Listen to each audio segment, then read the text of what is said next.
کبھی ہم یہ کہنے کی کوشش نہیں کرتے بیٹا تو فلم نہ دیکھنا، اس لیے کہ اگر تو گندی فلم دیکھے گا اللہ ناراض ہو جائے گا، جس رسول کا کلمہ پڑھتے ہیں رسول ناراض ہو جائیں گے۔ کبھی ہم اپنے بچوں کو یہ تعلیم دینے کی کوشش نہیں کرتے میرے بیٹے تو کبھی کسی پر غلط نگاہ نہ ڈالنا، کبھی گندی تصویریں نہ دیکھنا، کبھی اپنی زبان سے غیبت نہ کرنا، کبھی تو اپنی زبان سے جھوٹ نہ بولنا، کبھی تو اپنے بڑے بھائی سے جھگڑا نہ کرنا، اس لیے کہ تو اگر اپنے بھائی سے جھگڑا کرے گا یا تو گندی تصویریں دیکھے گا تو جس خدا نے تجھے آنکھ دی ہے اور آنکھوں میں دیکھنے کی طاقت دی ہے وہ خدا تجھ سے ناراض ہو جائے گا۔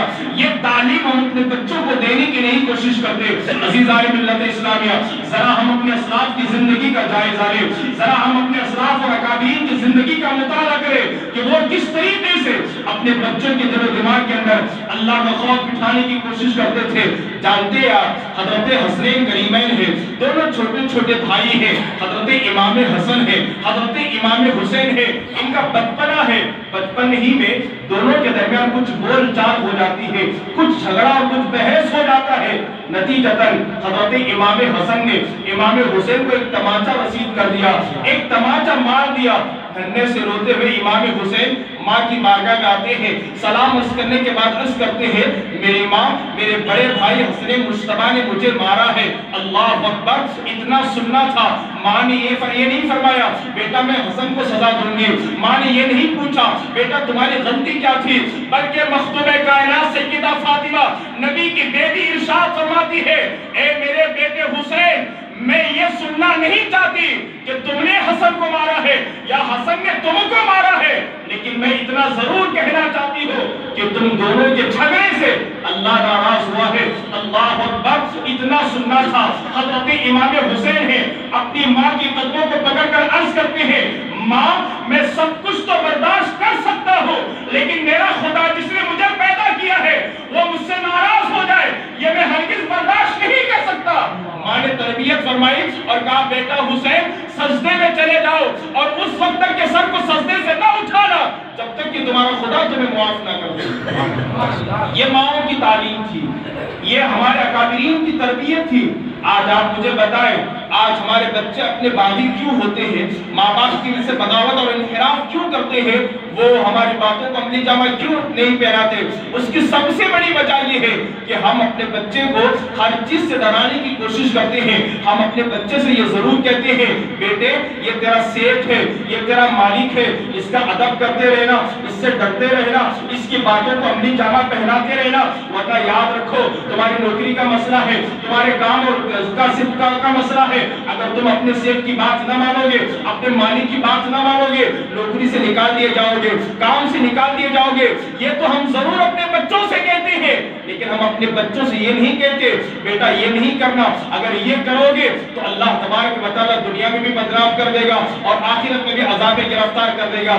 عزیزان ملت اسلامیہ، آج آپ دیکھیں مجھے بتانے کی چندہ ضرورت نہیں ہے، اس اجتماع کو اور اس محفل کو منعقد کرنے کی وجہ یہ ہے ہمارے دل میں اللہ کا خوف پیدا ہو جائے، نبی کی محبت پیدا ہو جائے اور ہم نمازوں کے پابند بن جائیں۔ آج آپ دیکھیں ہزاروں برائیاں آج ہمارے معاشرے میں پنپ رہی اور پھیل رہی ہے۔ میں آپ سے پوچھنا چاہتا ہوں، آپ سے سوال کرنا چاہتا ہوں، آج ہم نماز کیوں نہیں پڑھتے؟ اس کی وجہ یہ کہ اللہ کا ڈر ہمارے دلوں کے اندر موجود نہیں ہے۔ ہم ماں باپ کا ادب کیوں نہیں کرتے؟ اس کی وجہ یہ ہے کہ ہمارے اندر ہمارے دلوں کے اندر اللہ کا خوف موجود نہیں ہے۔ آج ہم اپنی نگاہوں کی حفاظت کیوں نہیں کرتے؟ بلکہ میں آپ کو بتاؤں آج تو ایک سے ایک موبائل آ گئے ہیں اور جو اسکول اور کالجوں میں پڑھتے ہیں وہ بڑے بڑے موبائل کا استعمال کرتے ہیں اور مشکل سے مشکل جو ہے وہ لاک لگا کر کے رکھتے ہیں، اور رات میں آپ کو بتاؤں آپ کو حیرت ہوگی بہت سارے نوجوان بچے ایسے ہیں جو رات کے اندر بستر اوڑھ کر کے 2-3 گھنٹے تک گندی تصویریں دیکھتے ہیں یا گندی فلموں کا استعمال کرتے ہیں۔ میں آپ سے پوچھنا چاہتا ہوں یہ ساری کی ساری برائیاں ہمارے معاشرے میں کیوں پھیل رہی ہے، کیوں پنپ رہی ہے؟ اس کی سب سے بڑی وجہ یہ ہے اللہ کا ڈر اور اللہ کا خوف ہمارے اندر جس طریقے سے ہونا چاہیے ویسے اللہ کا ڈر ہمارے اندر نہیں ہے۔ اور اگر اللہ کا ڈر ہمارے اندر ہوتا، اللہ کا خوف ہمارے اندر ہوتا، ہماری آنکھیں کسی پر بری نظر نہیں ڈال سکتی، کسی غلط چیز کو نہیں دیکھ سکتی، ہماری زبان خطا نہیں کر سکتی، ہمارے کان غلط نہیں سن سکتے اور ہمارے دست و پا برائی کی طرف نہیں بڑھ سکتے۔ آپ ذرا سوچو اور اندازہ لگائیں آج دنیا کے اندر ہمارا حال حال کیا ہے, ہماری پوزیشن کیا ہے اور ہماری سچویشن کیا ہے. اللہ اکبر. میں آپ کو کہوں تو بالکل غلط نہیں ہوگا کہ آج پوری دنیا کے اندر ہمیں ستایا جا رہا ہے اور ہمیں پریشان کیا جا رہا ہے, ہماری عزتیں لوٹی جا رہی ہے, ہماری آبروئیں لوٹی جا رہی ہے, اور پھر ہمارے خون سے ہولی کھیلنے کی کوشش کی جا رہی ہے, اور پھر ہمیں فٹ بال بنا کر کے ہم سے کھلواڑ کیا جا رہا ہے. اور پھر آج کے مسلمان کہتا ہے میں مسلمان بھی ہوں, اور پھر عمرہ بھی میں نے کیا, حج بھی میں نے کیا, میں نے قرآن کی تلاوت بھی کرتا ہوں, پھر ہمیں عزت کیوں نہیں ملتی, ہمیں وقار کیوں نہیں ملتا, ہمیں سربلندی کیوں نہیں ملتی, ہمیں اقبال کیوں نہیں ملتا. کیا کبھی ہم نے قرآن سے پوچھنے کی کوشش کی؟ یہ قرآن جو اللہ کا کلام ہے, جو اللہ نے ہماری ہدایت اور ہماری رہنمائی کی عطا فرمایا ہے, اس کے اندر ہر چیز کا واضح بیان ہے. حتیٰ کہ شمس و قمر کا بیان قرآن کے اندر, شجر و حجر کا بیان قرآن کے اندر, لیل و نہار کا بیان قرآن کے اندر, جن و بشر کا بیان قرآن کے اندر, صوم و صلاۃ کا بیان قرآن کے اندر, حج و زکات کا بیان قرآن کے اندر, حلال و حرام کا بیان قرآن کے اندر, جائز و ناجائز کا بیان قرآن کے اندر, ہر چیز کا واضح بیان اللہ نے قرآن کے اندر بیان فرمایا ہے. اور ہماری بدقسمتی اور کم نصیب اور ہرما نصیبی یہ ہے کہ میں آپ کو بتاؤں, میں کئی جگہ فاتحہ دلانے کے لیے جاتا ہوں, چالو کے موقع پر یا کسی اور موقع پر. گھر کا ہمارا جو شیشہ ہے نا, یا ٹی وی کا جو شیشہ ہے, دن میں 2 مرتبہ صاف ہوتا ہے, لیکن قرآن کو شاید کہ ہفتے میں مہینے میں 1 مرتبہ اٹھایا جاتا ہے.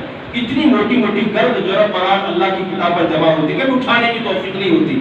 کبھی ہم نے اس قرآن سے پوچھا ہے, قرآن ہم عزت کے متلاشی ہیں, ہم کامیاب بننا چاہتے ہیں, ہمیں عزت چاہیے, وقار چاہیے, سکون چاہیے, تو بتا ہمیں عزت کیسے ملے؟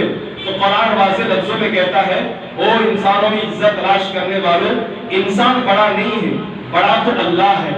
اگر تو سب سے بڑے کی بارگاہ میں عزت کا تقاضا کرتا ہے اور یہ چاہتا ہے کہ اس رب کی بارگاہ میں تیرا کچھ مقام ہو جائے, تو سن, نہ لباس سے عزت ملنے والی ہے, نہ بڑی بڑی عمارتوں میں زندگی بسر کرنے سے عزت ملنے والی ہے, نہ بڑی بڑی گاڑیوں میں سفر کرنے سے عزت ملنے والی ہے, بلکہ تجھے ایک عظیم نسخہ دیا جا رہا ہے, اور وہ نسخہ یہ ہے, قرآن کہتا ہے ان اکرمکم عند اللہ اتقاکم, سنو تم میں سب سے زیادہ عزت والا وہ ہے جو سب سے زیادہ اللہ سے ڈرنے والا ہے. جو انسان اللہ سے جتنا ڈرتا ہے, اللہ اس کو اتنی عزت عطا فرماتا ہے. جس انسان کے دل میں اللہ کی جتنی خشیت ہوتی ہے, اللہ اس کے چہرے پر اتنا نور بھی دیتا ہے اور اس کے دل کو اتنا سکون بھی عطا فرماتا ہے. آپ سوچیں, ہم اپنی زندگی کا جائزہ لیں, صبح سے لے کر کے شام تک کتنے ایسے کام ہیں جو ہم اللہ اس کے رسول کے رضا کے لیے کرتے ہیں, اور کتنے ایسے کام ہیں جو ہم اپنے نفس کے لیے کرتے ہیں. اگر میں کہوں تو غلط نہ ہوگا, اللہ ماشاءاللہ بہت کم ایسے لوگ ہوں گے, ورنہ 90% لوگ ہمارے معاشرے کے اندر ایسے ہیں کہ قرآن کیا کہتا ہے, حدیث کیا کہتی ہے, اس سے ہمیں لینا دینا نہیں, ہمارا نفس کیا کہتا ہے بس اس پر ہمیں عمل کرنا ہے. جبکہ قرآن کہتا ہے کہ شراب پینا حرام ہے, حدیث رسول کہتی ہے کہ شراب پینا حرام ہے, ہمارا نفس کہتا ہے کہ پی لو, ٹینشن دور ہو جائے گا, پی لو, عیاشی کر لو. ہم نے قرآن کو چھوڑا, رسول کے فرمان کو چھوڑا, اور شراب کی بوتلوں کو لے کر کے ہم شراب کا استعمال کرتے ہیں. اللہ اس کے رسول فرماتے ہیں کہ سود کا استعمال حرام ہے.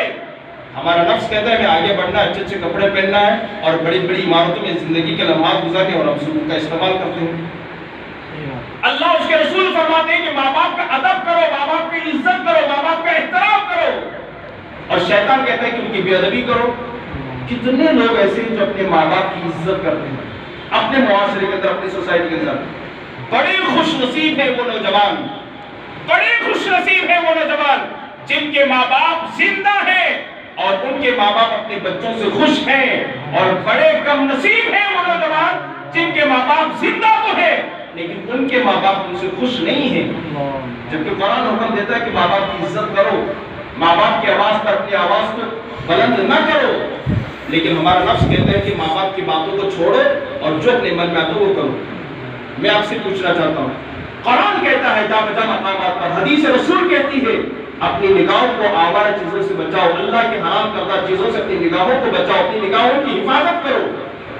لیکن کتنے لوگ ہیں جو گندی تصویریں نہیں دیکھتے, گندی فلمیں نہیں دیکھتے, بلکہ میں آپ کو بتاؤں بہت سارے ہمارے مسلم نوجوان ایسا ہے کہ جمعہ کی نماز پڑھنے کے لیے جمعہ کے لیے مسجد میں آتے ہیں, اور نماز پڑھ کر کے جیسے ہی باہر نکلتے ہیں اور پھر دیکھا کہ کوئی بہن آ رہی ہے اور پھر اس پر گندی نگاہیں ڈال دیتے ہیں. میں پوچھنا چاہتا ہوں کیا ہمارا ایمان اتنا کمزور ہو گیا کہ 10 منٹ کے لیے بھی ہم پر نماز کا اثر نہیں رہا؟ 10 منٹ کے لیے بھی جیسے ہی مسجد سے باہر نکلے جھوٹ ہمارے زبان پر، جیسے ہی مسجد سے باہر نکلے ہماری نگاہیں آوارہ ہو گئی، اللہ کا خوف ہمارے اندر کا ہے۔ میں آپ کو بتاؤں، جن اولیاء کرام کا عروس ہم مناتے ہیں، جن اولیاء کرام کی عظمت کا نعرہ ہم اور آپ لگاتے ہیں، جن اولیاء کرام کے نقش قدم پر چلنے کا دعویٰ ہم کرتے ہیں، ذرا ان کی زندگی کا مطالعہ کریں، وہ اللہ سے کس قدر ڈرا کرتے تھے۔ اللہ اکبر۔ ایک حضرت عبید بن عمیر رضی اللہ تعالی عنہ جلیل القدر تابعی گزرے ہیں، اللہ اکبر، یہ بڑے ہی جید عالم دین تھے، عالم ربانی تھے۔ انہی کے زمانے کی بات ہے، انہی کے شہر میں ایک اوباش اور شریر قسم کا نوجوان رہا کرتا تھا، بڑی خوبصورت اس کی بیوی تھی۔ ایک دن آئینے کے سامنے کھڑے ہو کر وہ سج رہی تھی اور آئینے میں اپنے چہرے کو دیکھ کر کے اپنے آپ پر فرفتہ ہو رہی تھی۔ اسی اثنا میں گھر پہ اس کا شوہر آتا ہے، اس نے اپنے شوہر سے پوچھا، اے میرے سرتاج، کیا اس روئے زمین پر کوئی نوجوان ایسا بھی ہے جو میرے حسن کی تعریف نہ کرے، میری خوبصورتی کی تعریف نہ کرے اور اپنے آپ کو مجھ پہ قربان نہ کرے؟ اللہ اکبر۔ اتنا سننا تھا، وہ نوجوان کہتا ہے، ہاں، عبید ابن عمیر جیسا ایک نوجوان ہے، تو کیا تجھ جیسے ہزاروں حسینائیں چلی جائے، ہزاروں لڑکیاں چلی جائے، تب بھی وہ ایک نگاہ اٹھا کر کے بھی نہیں دیکھتا۔ اللہ اکبر۔ اس نے اپنے شوہر سے کہا، میرے سردار، اگر آپ کی اجازت ہو تو میں جا کر عبید ابن عمیر کو اپنے حسن و جمال میں گرفتار کر لوں اور ان کی نگاہوں کو گندی کر دوں۔ اللہ اکبر۔ شوہر نے اجازت دے دی۔ اب یہ نوجوان لڑکی جو پہلے ہی سے خوبصورت تھی، بن سنور کر، سج دھج کر، نقاب اوڑھ کر، اللہ اکبر، مسئلہ پوچھنے کی غرض سے حضرت عبید ابن عمیر کی بارگاہ میں جاتی ہے اور جا کر کے سامنے بیٹھ جاتی ہے، مسئلہ پوچھتی ہے۔ مسئلہ پوچھتے پوچھتے اپنے چہرے سے نقاب کو ہٹاتی ہے اور ہٹانے کے بعد عبید ابن عمیر سے کہتی ہے، اے عبید، اس کمرے کے اندر میرے اور تمہارے علاوہ تیسرا کوئی نہیں ہے، کیا اس وقت تمہارے اندر مجھ پہ قربان ہونے کا جذبہ نہیں ہے؟ کیا اس وقت تمہارے اندر اپنی نفس کی خواہشات کو پوری کرنے کا جذبہ نہیں ہے؟